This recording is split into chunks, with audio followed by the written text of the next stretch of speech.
I swear I felt my heart crack that night.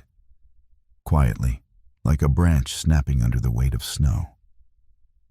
It started with a laugh, not just any laugh, her laugh, the one I used to fall asleep to when we were still in love. But that night, it wasn't for me. It came from across the table, where my wife Sophia leaned in close to another man, her hand brushing his arm like it belonged there. We were at her company's annual dinner. I tagged along because she'd asked, though in hindsight, maybe she hadn't really wanted me there. Her boss, some hotshot named Ryan, had thrown a private celebration for closing a big deal. The kind where expensive wine flowed, and everyone tried too hard to impress everyone else.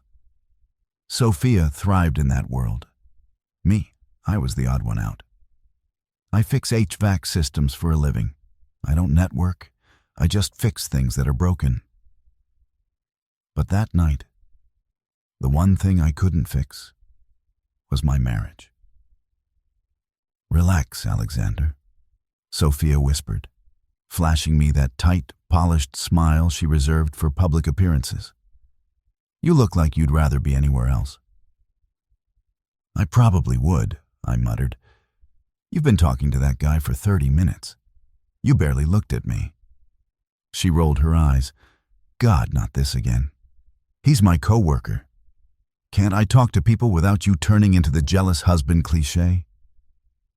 "I'm not jealous," I said. She cut me off, still smiling for the room. "Then stop glaring like you're about to throw a punch."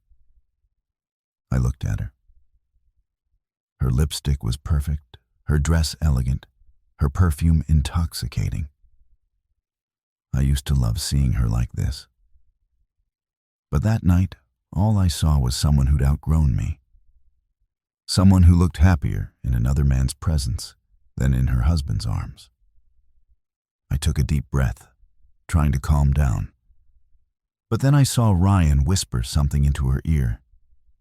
And she laughed again, leaning closer, my hands clenched around my glass so hard I almost cracked it. That's when she turned to me, her eyes cold despite her smile. "If you're that jealous, Alexander," she said softly, but with venom just beneath the surface, "then go home." Her words sliced right through me. "Go home if you're jealous," she repeated, almost daring me. So I did. I stood up without a word, grabbed my coat, and left. The drive home was silent. Just me, the hum of the tires, and the echo of her voice in my head. "Go home if you're jealous." It sounded like permission. No, like dismissal. When we first got married, Sophia used to cling to my arm at parties, proud to introduce me. "This is my husband, Alexander. He can fix anything," she'd say with a smile that made me feel like a hero. But somewhere along the way, after her promotion, after her fancy new friends, she stopped introducing me with pride.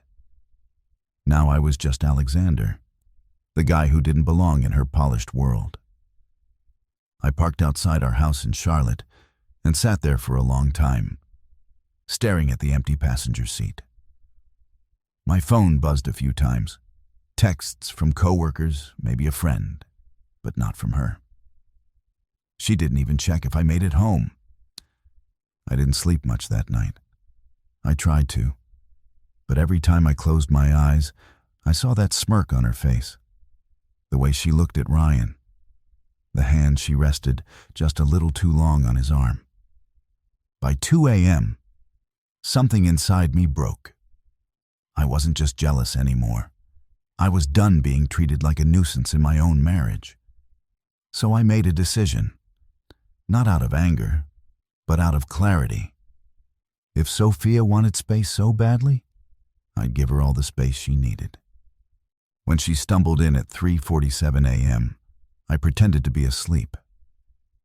I heard her heels click across the floor, then stop.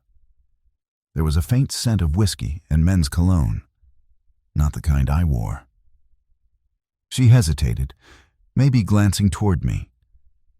Then I heard her whisper something under her breath before tiptoeing into the bathroom. The shower turned on. That's when I noticed the smear of lipstick on her collar. It wasn't the shade she wore to the dinner. It was darker. Something twisted in my gut. I wanted to confront her right then, demand answers, yell, "Why are you doing this to us?" But instead, I waited. Morning would reveal everything. When dawn broke, I got up quietly, brewed coffee, and started packing. Not much, just the essentials. My clothes, tools, and a few keepsakes. Then I left my wedding ring on the counter beside her favorite mug. By the time she woke up, I was gone. At 8:32 a.m., my phone started ringing. It was her. I ignored it. Then came the texts. "Sophia. Where are you? Sophia. Alexander, we need to talk." Sophia. Alexander, why would you just leave like that? Sophia. This isn't funny. By noon, she was calling non-stop. When I finally picked up, her voice was shaking. "Alexander, where the hell are you?" "At peace," I said quietly. "What does that mean?" "It means you told me to go home if I was jealous." "I did. And now I'm staying gone." "Alexander, stop being dramatic. You embarrassed me last night. Walking out like that. People asked where you went." "Maybe you should have told them I went home, like you told me to." She went silent for a few seconds, then her voice softened. "You're overreacting. I didn't do anything wrong." I laughed bitterly. "You didn't do anything, Sophia. You came home at nearly 4 o'clock in the morning, smelling like someone else's cologne. You think I'm blind?" "That's not what it looks like," she said quickly. "Ryan was drunk. He spilled his drink on me, that's all. I took a shower when I got home, didn't I?" Her words came too fast, too rehearsed. "Right," I said. "Just like how you forgot to call when you got there, or how you didn't notice me leaving." "You're twisting everything," she snapped. "God, you always make me feel like the villain when I'm just trying to live my life." "Then go live it," I said quietly. "Just don't expect me to stick around while you pretend our marriage isn't falling apart." She was silent. Then softly she asked, "Where are you going to go?" "Does it matter?" I replied. "You didn't care where I was last night." And then I hung up. That day I drove to my brother's cabin 2 hours away in the Blue Ridge Mountains. No signal, no noise, just quiet. The kind of quiet that forces you to feel everything you've been running from. The tundra.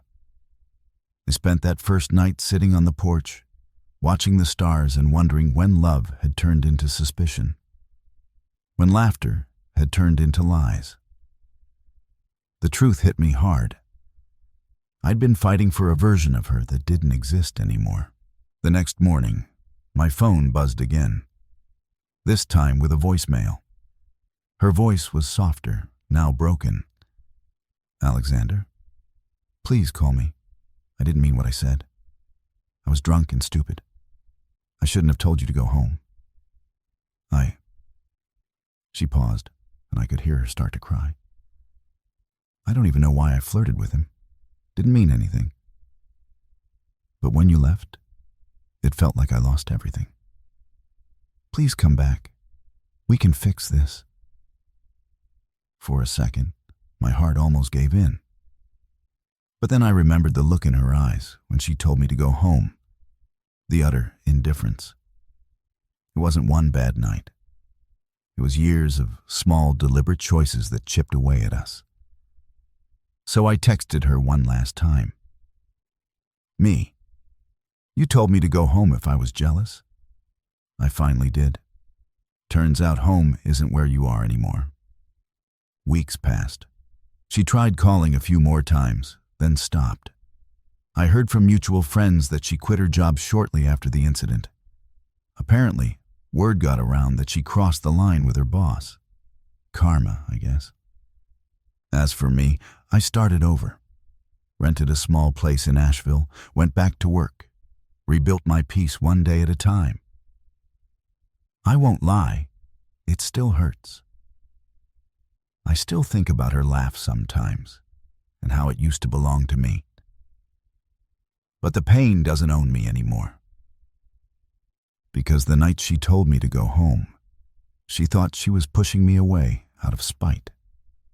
She didn't realize she was freeing me from a version of love that had already died.